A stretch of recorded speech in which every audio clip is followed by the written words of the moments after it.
Pagdating sa mga piyesta, talaga namang hindi pa huhuli ang Pilipinas. Sa Balangas City, Bataan, isdang tuyo ang bida sa kanilang pista na ginawan pa ng iba't ibang pa-contest.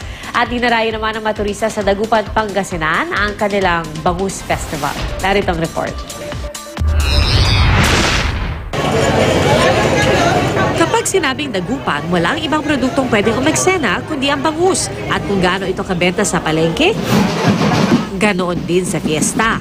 200,000 turista lang naman ang dumagsa at nakisaya sa grand opening ng Bangus Festival sa Dagupan City. Mas marami kaysa noong nakaraang taon. Orderly naman, yung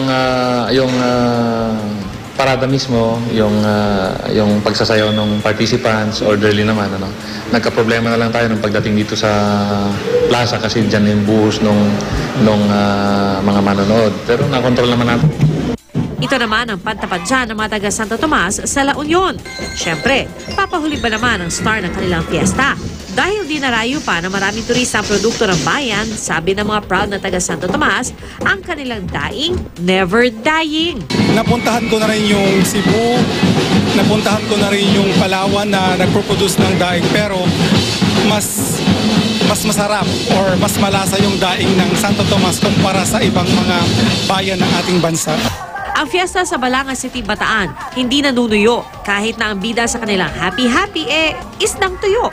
Isa sa mga highlights ng Tuyo Festival, ang longest tuyo laying contest o pahabaan ng mga ipinapatuyong isda. Meron din pasarapan ng recipe gamit ang produkto ng bayan.